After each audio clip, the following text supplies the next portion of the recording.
नमस्ते।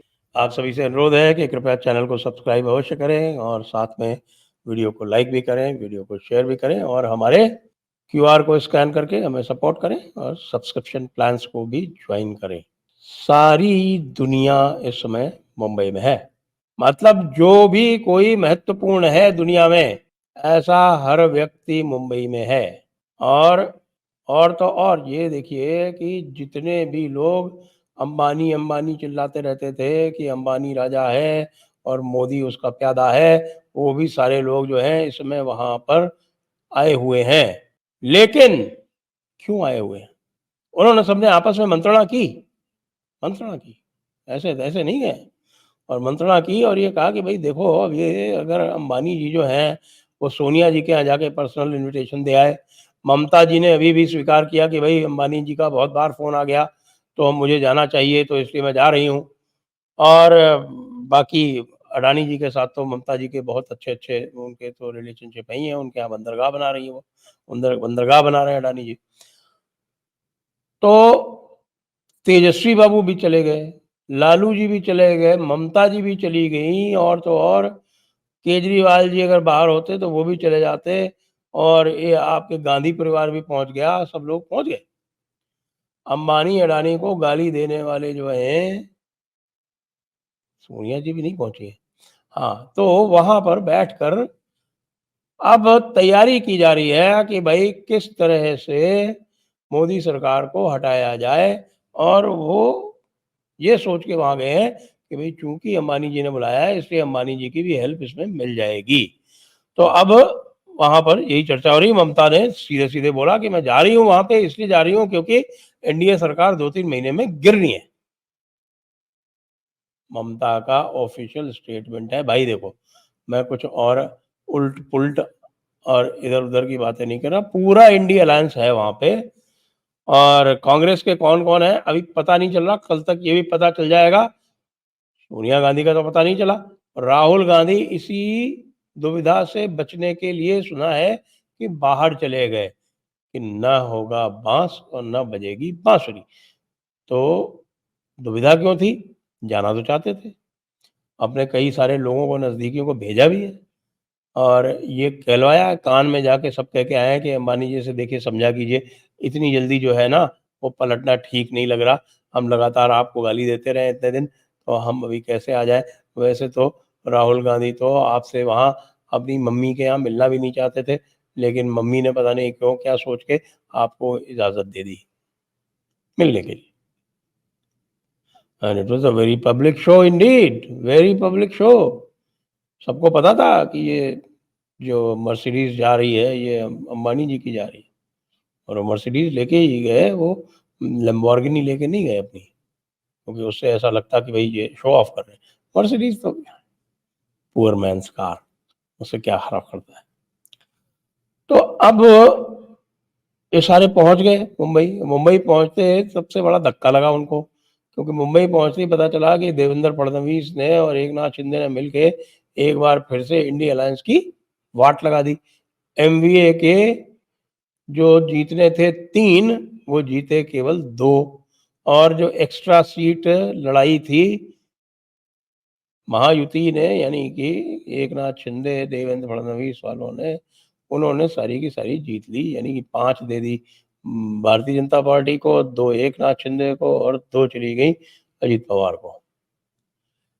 तो इस पर जो है आज शाम को हम बताए में सूत्रों ने बताया है कि इस पर मंत्रणा हुई कि भई ममता जी आने वाली हैं, उनसे बात करने से पहले ये तो तय कर लिया जाए कि ममता जी का कहना है कि भई ये जो सरकार है एनडीए वाली, ये 3-4 महीने में गिरने वाली है। तो ये कैसे गिरेगी? तो उन्होंने कहा ठीक है, वो चंद्रबाबू नायडू आने वाले हैं, उनसे बात कर लेंगे। चंद्रबाबू नायडू के पास 16 एमपीज़ हैं, तो चंद्रबाबू नायडू से बात करके और उनसे कहेंगे कि भई तुम जो है वो न्यूट्रल हो जाओ। भई समर्थन ठीक है, चाहे हमारे साथ आओ या ना आओ, न्यूट्रल हो जाओ, उतने से ही हमारा काम चल जाएगा। और अभी चंद्रबाबू नायडू जी अभी पहुँचे नहीं हैं, उनके जो बीच के जो गो बिटवीन हैं, वो बोल रहे हैं कि भई हम चंद्रबाबू नायडू जी से कह देंगे, अब वो आपसे मिलेंगे या नहीं मिलेंगे, या मिलेंगे भी तो खाली हाथ में लाएँगे, या इस विषय पे बात करेंगे भी या नहीं करेंगे, वो हम कह नहीं सकते। अच्छा, बात ये भी चल रही है कि बीआरएस वाले जो हैं वो बहुत ही उत्सुक हैं कि वो जाके एनडीए में मिल जाएँ, लेकिन बीआरएस के पास सीट तो एमपी की एक भी है नहीं।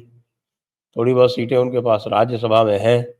अब सुना है कि वो राज्यसभा में उन्होंने कहा है कि हम आपको अनकंडीशनल सपोर्ट कर देंगे, जो राज्यसभा में हमारे एमपी तो हैं अभी, और कम से कम 2 साल तक तो पूरी स्ट्रेंथ है, और 7-8 सीटें हैं उनके पास में, तो वो उधर वो कर रहे हैं। लेकिन इश्यू जो है वो नीतीश कुमार जी का पड़ गया है। तो नीतीश कुमार जी बुरा मान गए हैं। नीतीश कुमार जी कह रहे हैं कि भाई हमको तो बुलाया सो बुलाया, ये तेजस्विया को काहे बुलाया तुमने? ये लालुआ को काहे बुलाया तुमने? तुमको पता नहीं है कि बिहार में कौन मैटर करता है इस समय? ये जो दोनों तरफ का मामला आप चला रहे हो अंबानी जी, ये ठीक नहीं है। इसलिए जेडीयू का मामला तो बैठ नहीं रहा है।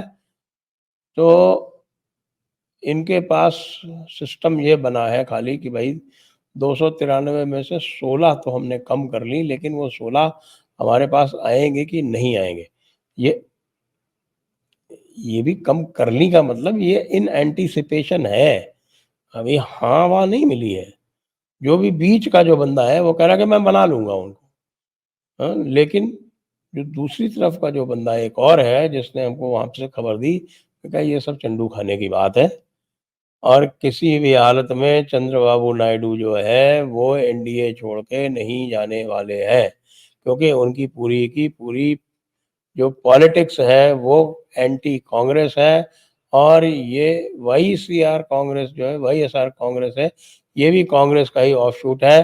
तो कांग्रेस और कांग्रेस के किसी ऑफशूट से वो हाथ नहीं मिला सकते। तो ये तो मामला गड़बड़ हो रहा है कि अगर मान लो इन लोगों की बात जो है वो बहुत कुछ कर रहे हैं, हालाँकि अभी कोई ऐसा है नहीं, 60,000 करोड़ का उनको पेट्रोकेम कॉम्प्लेक्स दे दिया। यही चाहते हैं, वो तो प्रगति चाहते हैं, वो तो जो सेंसस करा भी रहे हैं, वो स्किल सेंसस करा रहे हैं। उनका मामला थोड़ा दूसरी तरीके का है, तो स्किल सेंसस करा रहे हैं वो।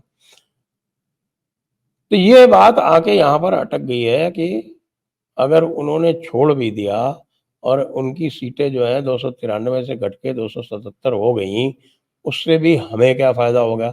हमारी तो 234 की 234 वहीं की वहीं रह गई। तो भाई बात ये है कि बहुत गंभीरता से बात चल रही है कि अंबानी जी से कितना पैसा माँगा जाए सरकार गिराने के लिए।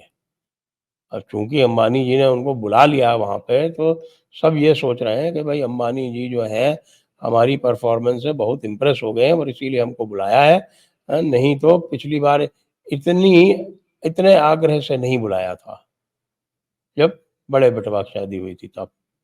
इस बार जिस आग्रह से सबको बुलाया जा रहा है, इसका अर्थ ये है कि अंबानी जी को भी ये ध्यान हो गया है कि अगली सरकार जो है वो इंडी अलायंस की आने वाली है। तो वो सब के सब ये भी सोच रहे हैं कि भई हम अंबानी जी से बात करें कि भई कुछ हज़ार करोड़ रुपए हमको दे दो। तो जो थोड़ी बहुत कमी-बेशी रह जाएगी किसी की खरीद-फ़रोख्त करने में, तो वो हम कर लेंगे। देखिए कि कम्युनिस्ट पार्टी वाले भी वहाँ पहुँच गए। कम्युनिस्ट पार्टी वाले वहाँ पहुँच गए। अडानी का तो आपने पता ही है आपको, विज़नजम पोर्ट अडानी का है, और वहाँ पर जब विज़नजम पोर्ट में पहला मदरशिप कल डॉक हुआ, तो कांग्रेस ने बाकायदा ये एडवर्टाइज़मेंट दिया, ये प्रेस रिलीज़ दी कि ये जो विज़नजम पोर्ट जो था, वो हमारे ओमेन चांडी जी की देन है। कम्युनिस्ट वालों ने कहा ना, तो हमारी देन है।